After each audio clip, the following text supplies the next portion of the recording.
أعوذ بالله من الشيطان الرجيم بسم الله الرحمن الرحيم. Assalamu alaikum wa rahmatullahi wa barakatuh. Welcome back, guys, here in Muslim Reacting Vibe. If you're new to my channel, subscribe, like, share, and comment down below. So, today we have here this video of 5 categories of hadith every Muslim must know. Alright, it's going to be good, and we're going to learn something in this video, inshallah.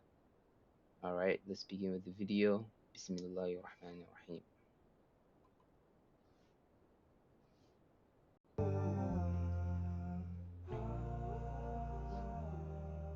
Hadith are categorized in many categories. For our purposes, we'll say 5 main categories you should all be aware of.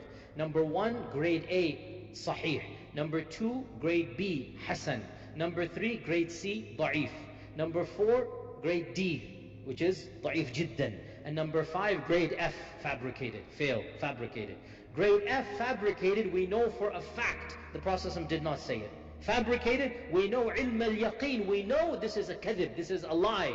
For example, the infamous fabricated hadith, seek knowledge even if you have to go to China. This is fabricated, the Prophet never uttered it, we know exactly who fabricated it. So this is fabricated. Now, Sahih and Hasan, the only difference between them is the quality of narrators. You know, you have grade A and you have grade B students. They're both good. They're both above average. They're both passing the class with good. If you get a B in a class, overall you've done good. You know, 2 thumbs up or a thumb and a half up, no big deal. The A students, mashallah, excellent. So Hasan hadith is grade B. Okay, above average, good. Good, you did the job. Hasan hadith is essentially an authentic hadith, and for our purposes it is sahih unless it clashes with the sahih, in which case we give precedence to sahih over hasan. Otherwise, grade A and B, good enough. Now, grade C and D, there's something called da'if and there's something called da'if jiddan. Da'if is a weak hadith, and there are over 35 reasons why a hadith can be weak. The most common one, the person in the chain is unknown, or there's a missing link, a very small missing link. For example, one narrator who was born in 100 Hijrah narrates from Abu Huraira, who died in 57 Hijrah. So how did the guy born in 100 Hijrah or born in 80 Hijrah hear from Abu Huraira? There's a missing link, right? So, and this is typically in early Islam when we weren't, things were not fully codified. So this is a da'if hadith. We don't know. What does it mean a hadith is da'if? It means we are not certain. Maybe the Prophet said it, maybe he didn't. We are uncertain.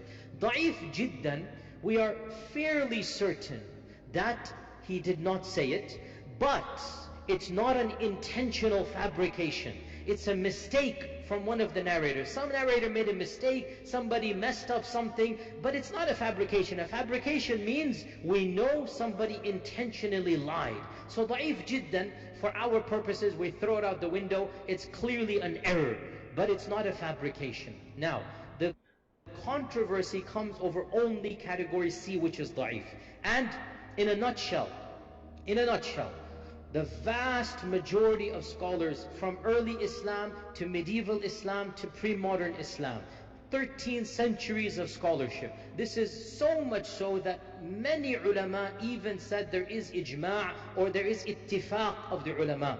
They said a da'if hadith, listen to this carefully, can never be used for theology. You cannot derive aqeedah from a da'if hadith, or for halal and haram. You cannot base a ruling of halal and haram from a da'if hadith. But the vast majority of scholars said you may use it in what is called nafil actions, or supererogatory, or fada'il, or encouragement. So to encourage people to do something generically good, you may use da'if hadith. And this is the explicit opinion of hundreds of ulama, and there's no time to go into them, but the most famous amongst them, beginning with Imam Ahmad ibn Hanbal himself. He said, when we narrate a hadith about halal and haram, he made a fist. He said, shaddadna, we make it strict.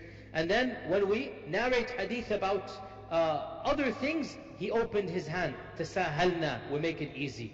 Okay, about fada'il, tasahalna. He made it easy. This is Imam Ahmad ibn Hanbal and Ibn Abd al-Barr and Imam al-Nawawi in his famous commentary on a book of the sciences of hadith. And in it he says there is consensus of the ulama. In other words, he didn't know any difference of opinion.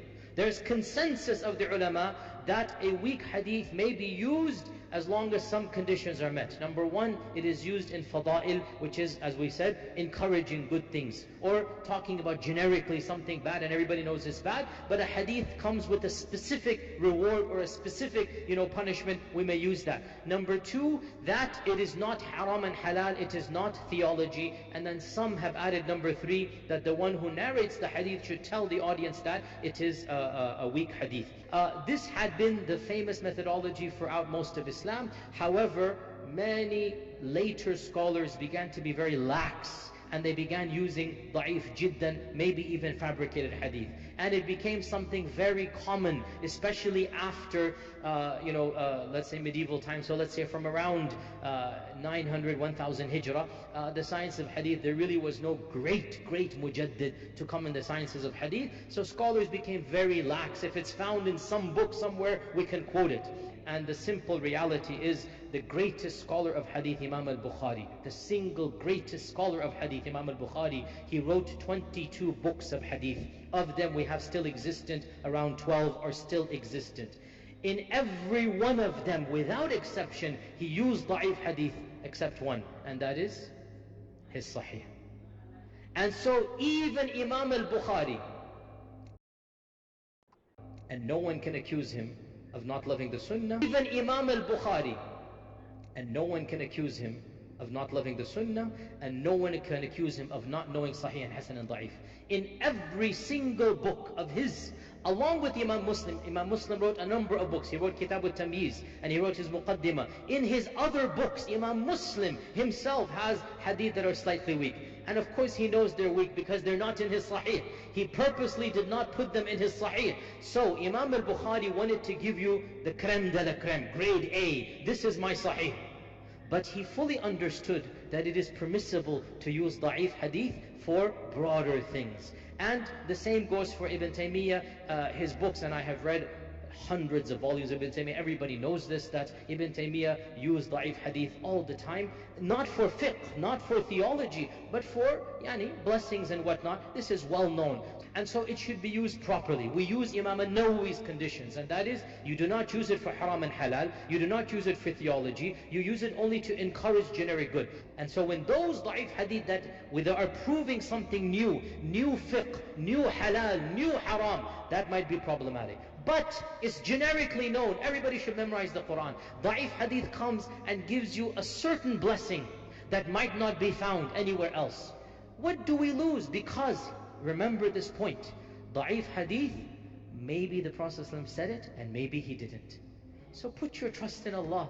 Why can't we? Why can't we have that good intention of Allah? What do we lose by encouraging the generic good when people follow da'if hadith? With the caveat, as we said, we do not derive haram and halal by unanimous consensus. So that in a nutshell is the issue of da'if hadith.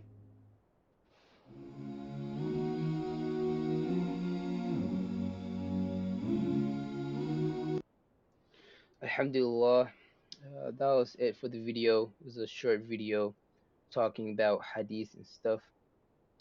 MashaAllah, this video and One Islam Production, you can go ahead and check their channel and subscribe to them. Rabbi, I hope you guys learned something in this video. Don't forget to share it with your family and friends. Alhamdulillah, may Allah make it easy for all of us. And thank you so much. Ma'a salama. الحمد لله رب العالمين